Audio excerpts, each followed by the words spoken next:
Welcome to Excel Campus. My name is John, and in this video I'm going to share 19 advanced Excel shortcuts.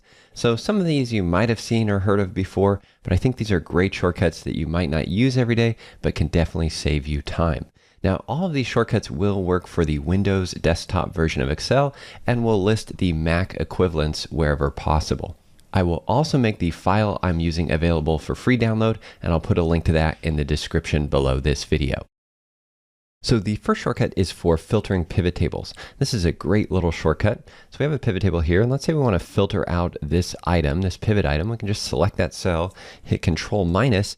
That will apply a filter and then exclude the blank item from the field there. You can also do this with multiple items. So we'll select these items, again, hit Control minus. That applies that filter to exclude those items. Next is grouping rows and columns. So let's say we want to hide all of these columns with the months here. First, going to select all of those columns for the months, then use Shift-Alt-Right arrow to create that group. Then of course we can collapse and expand the group. Shift-Alt-Left arrow will ungroup, and then we can also do the same for rows. So select the rows, Shift-Alt-Right arrow will create a group for the rows. Next is selecting visible cells. So here we have some rows that are hidden, grouped and hidden. And if we were to select these cells and then copy and paste, that would include the hidden rows. However, after we do that selection, if we use Alt semicolon, hold the Alt key and press semicolon, that's going to select the visible cells only. Then we can hit Control C to copy, come down here, Control V to paste, and that will only paste the visible cells. Next are a few shortcuts for navigating and selecting cells. So let's say we're at this cell here and we hit Control Shift down arrow to select the entire column. If we want to go back and see the top cell, that active cell, we can hold Control and hit backspace to jump up and make the active cell visible. Now, if we have the entire range selected, I'll hit Control A. We can use Control period to select the corners. So that's going to select the top left corner, Control period again, select the top right corner, Control period again will select the bottom right corner. So this is a great way to navigate around the range and also see the bottom and top rows of the selection. And then if you're on a phone call with someone and they're asking you to navigate to a specific cell or row, you can hit F5 or Control G to bring up the go-to window. And you can just type the cell in here. So maybe we want to go to A565, hit enter, and that of course will take us right down to that cell. Next, we'll look at finding the next match. So first we're going to open the find window with Control F, and maybe we want to find product 3 in this column. So I'll just type product 3. Of course, we can hit find next here to find the next matching value. We can also close this window, again with product 3 in the find what box. And we can use Shift F4 to find the next match. So hold Shift and continue to hit F4 to just find the cell with the next matching value. Control Shift F4 will find the previous match. Now, if you only want to find cells in a specific column, I'm going to open the Find window again, hit Options here, and we want to change the search to by rows. That will search by rows, going down every single column. If we change this to by columns, that'll search across rows left to right. Next, we'll look at shortcuts for entering and copying data. So if I want to enter a formula in this column here, I'm first going to select all those cells, going to type equals, and then I'll just say quantity times price. And now I want to hit Control Enter to fill down the formula to all the selected cells. And if this is a value here, Control Enter will also enter the value, the same value in all those selected cells. Now maybe forget to do that. We'll put the formula, we'll select here all the cells here. We'll put the formula right in here, this time shipping plus net total, and hit enter. We forgot to hit Control Enter. So in this case, we can use Control D to copy down. You can also do that in a cell below a formula or a value. So I'll hit Control D here, and that will again copy the formula down from the cell above. And then Control R will copy from the left. So it's just copying the formula here from the left. Next, we'll look at how to copy down formula text and values. So in this cell, we have a sum function with a relative reference. And if we were to copy this down, that would include the total row. And we don't want that. So what we can do is select this cell here and use Control apostrophe to just copy down the formula text from the cell above. Then of course we can modify this or just hit enter to enter the formula. Now, if we just wanted to copy down the values from above and not the formula, we can use Control-Shift-apostrophe. That again is going to put the cell in edit mode with the value there, and then you can hit enter to confirm the change. Next, we'll look at line breaks. So in this example, let's say we want to have FY on the next line next to 2019. Now, if I try and resize this cell, I just can't get FY on that line without there being this issue here with the numbers not fitting. If I expand it back out, FY is on this line. So what we can do is hit F2 or double click to edit this, and then put the text cursor right there in front of FY.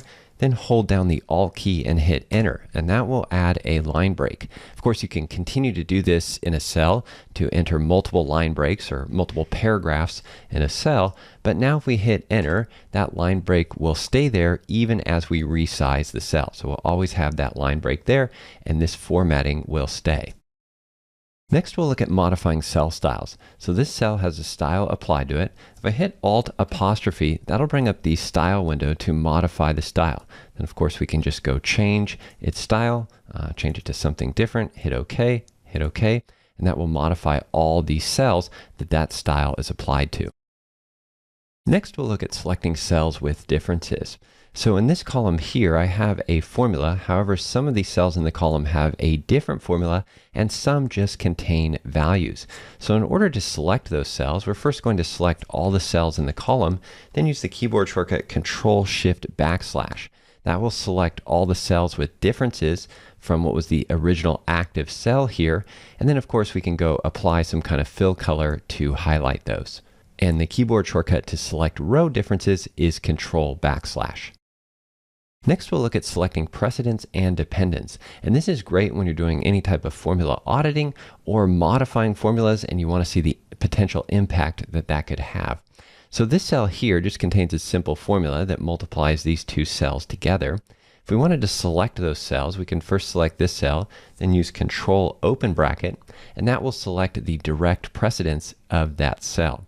Now, if we want to select all the precedents, meaning not only this cell here, but any cells that are used for the formula of this cell, like these two cells, we can again select this cell, then use Control-Shift open bracket. That'll again select all the cells used in this formula and the cells used in the other formulas that are used in this formula. And then selecting dependents is the opposite of that. So if we start with this cell here and use Control close bracket, that's going to select this cell because this cell is dependent on this cell or uses that cell in that. And then if we use Control Shift close bracket, that's not only going to select this dependent cell, but all of these cells as well, because these cells are also dependent on this cell here. So again, this is a great way to see the impact that might be made if you change a formula. Next, we'll look at shortcuts for named ranges. So Control F3 opens the name manager. And of course, you can edit and modify named ranges here. You can also create named ranges, and Alt N is the keyboard shortcut to hit that new button to create a new named range. You can modify the name, hit enter, and that will create the new named range. Then you can use escape to get out of this window. Next, we'll look at shortcuts for the formula bar and ribbon. So here we have a really long formula. Now, of course, you can drag this down to make the formula bar larger and then move it back up. You can also click this button here to expand or collapse it.